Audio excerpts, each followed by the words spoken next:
Our next quote here is right before our headline here. His name is Jerry Jaffe. Jerry teaches drama at Lake Erie College.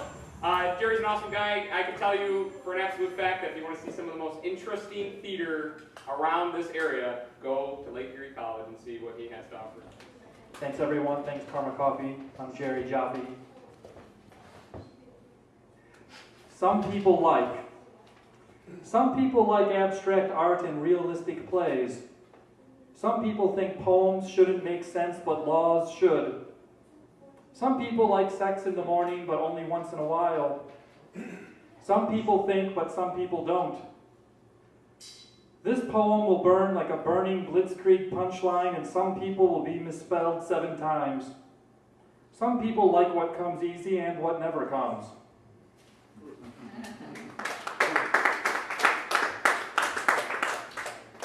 I have 4 short love poems, 2 written while I was in college, aka about 25 years ago, and 2 written this past Valentine's Day. You can see October 22nd, 1988.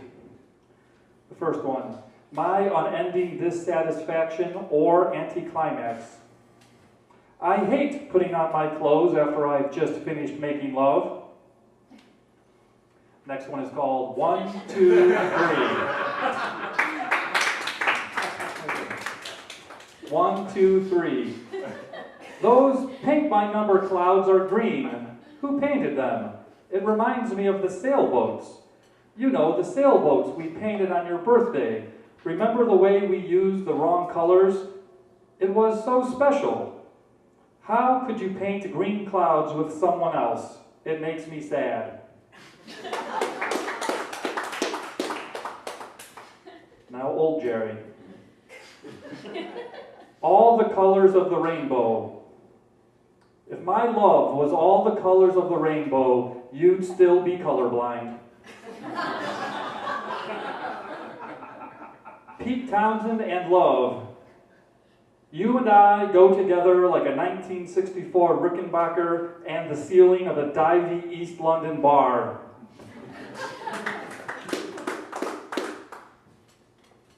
Languid is.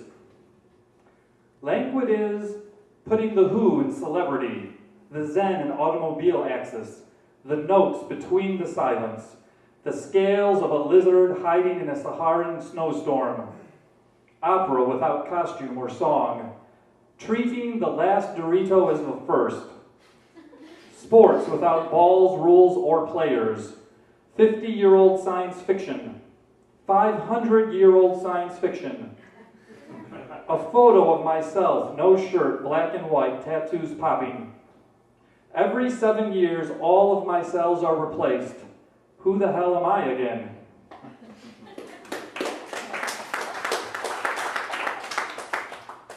A small zeppelin burning over the horizon. No identity, but id entity. But no ego without a be entity.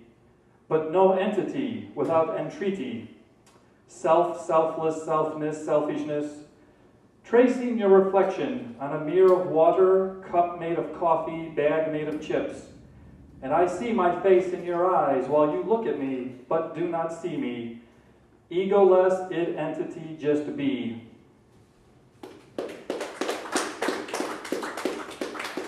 Several of these more recent poems mention either Doritos or chips. And that is a result of a conversation Brandon and I had about 6 months ago about poetry. I'll explain no further. Susurration. Small lost boxes under lost beds, septic orange circles under sleeping heads, reaching, radiating, attention to detail. Thousands are hungry, I only need sleep.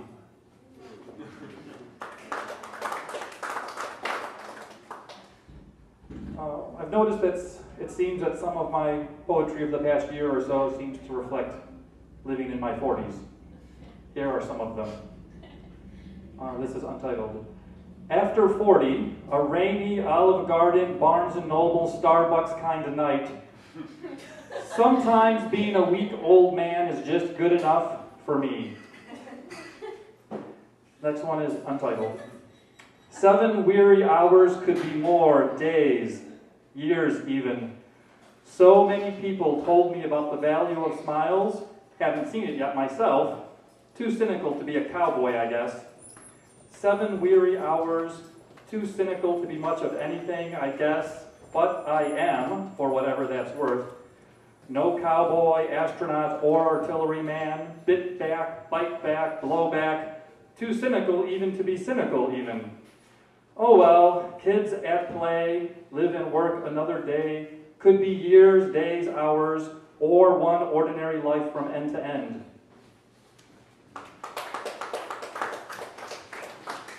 Untitled, sleepy and pointless, roughness under my socks, a beetle sneezes, a glance left through hazy liquid, sensorium, Taco Bell has Dorito taco shells, thud, another day, why not? Next one is called One More Time.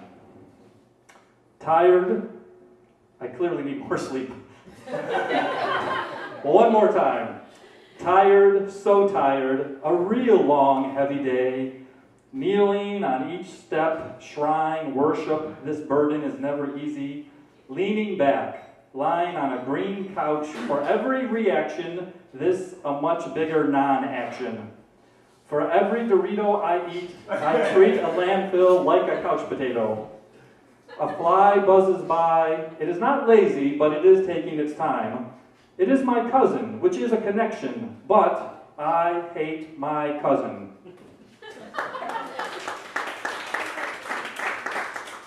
This is the last of the specifically midlife crisis poetry. It is called Joy Enumeration.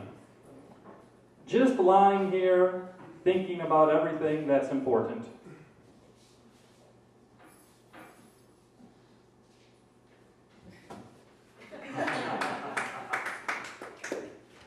A return to college youthful energy. This is called, first of all, I have a prop. Please notice how old this paper is. Dot matrix people, you know what I'm talking about. This is called Red Demon, Black Demon. Red demon, black demon, dust and smoke and heat and teeth, and red demon, black demon impales me with its fork and pitches me into the mouth, and red demon, black demon, chew, chew, a meal, a feast, a damn good time. Power, my friend, power, chew, chew, and the power is yours, red demon, black demon. Consume yourself, get off my flesh, red demon, black demon, and chew, chew your own self. I am not here for you to eat, to grow, red demon, black demon.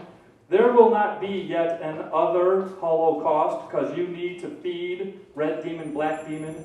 Take my money and my spirit and my product, but my flesh is my own. This is strange, and the more experienced and seasoned poets will have to tell me if this has ever been done before. But while just going through old notebooks, looking for old and new stuff to mix together, I came across a large box with literally thousands of pages from when I used to play Dungeons & Dragons and write massive, mythic, epic adventures. And I just thought there must be thousands or millions of young adults who express themselves through creative writing in the act of creating these personal mythologies. And I'm going to read you an excerpt from an epic adventure for Dungeons & Dragons written by me. And you do not need to know anything else about this story. Suffice to say, there is just a statue. And this is a description of the statue as if you were playing Dungeons & Dragons, as written by me about 10 years ago. Q. Statue 4. This is a slightly exaggerated but otherwise normal-looking woman figure made of marble with some paint added. She is dressed in clothes of the Thracian style and holds rolls of scrolls in each hand. Her face seems calm, if not distracted, although each eye is made to look in a different direction. While her statue is about 6.5 feet tall, she stands on a smooth pedestal some 2 feet up.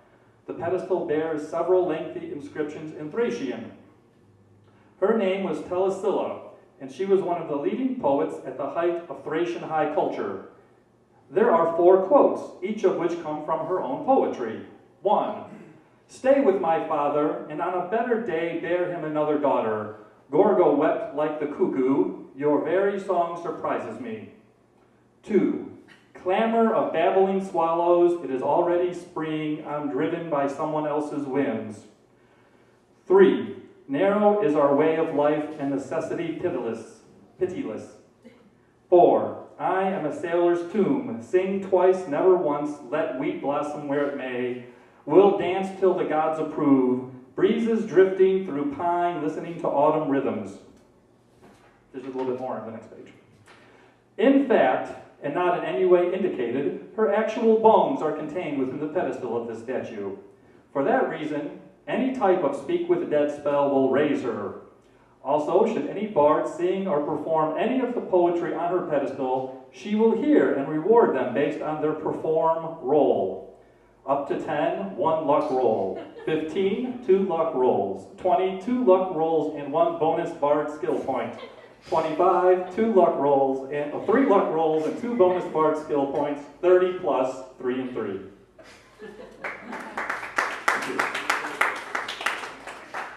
I also, for good or ill, write plays. Here's a play I wrote in college called The Tomb of Yorick.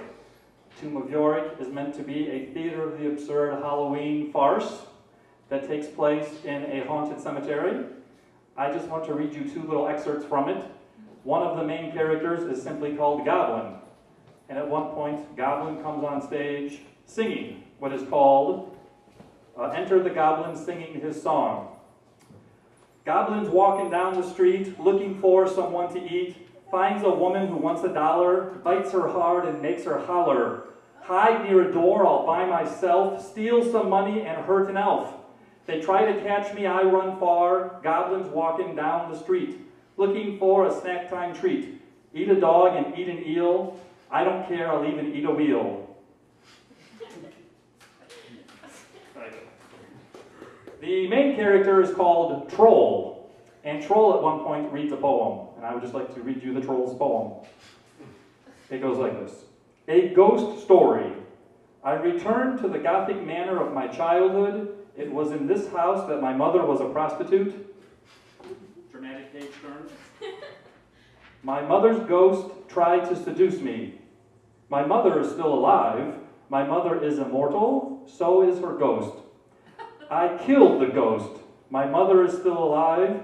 My mother is immortal. It died with my diaper in its hand and my penis in its mouth. That's the end of the Troll's poem.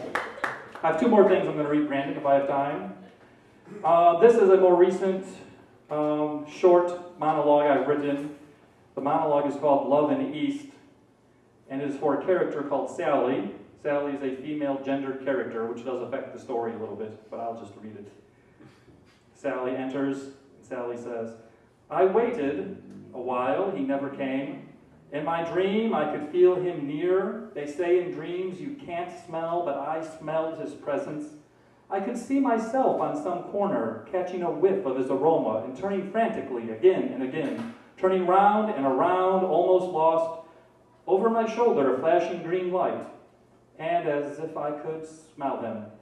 When he left, I waited for him to come back.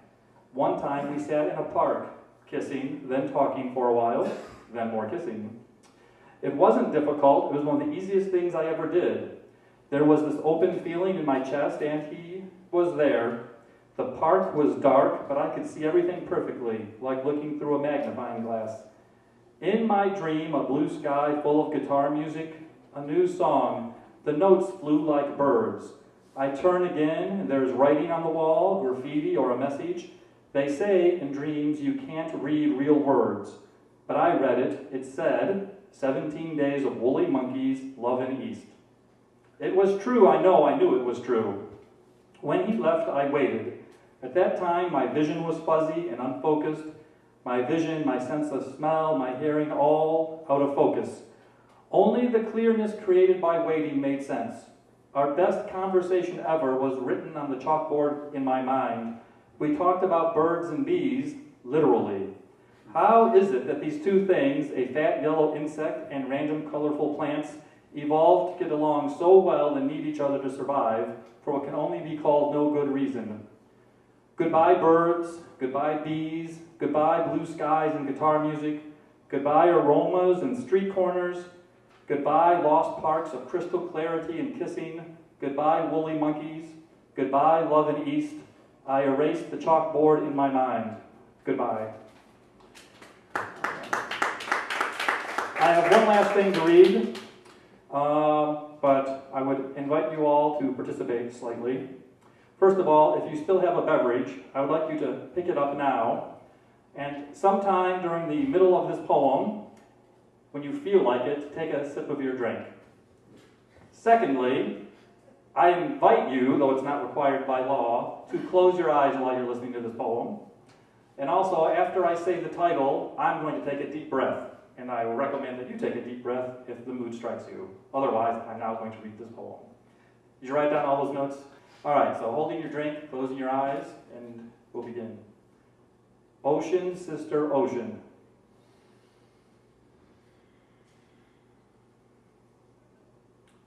Ocean, sister, ocean, undisturbed now, calm. Ocean, sister, ocean, the depth of the water breaks before me and suspends me above the world's tears. Ocean, sister, ocean, drip. The blood drips before me, away from me, like a cat's tongue, tasting your land, your island, and your home. Ocean, sister, ocean, that's the place for me. Thank you.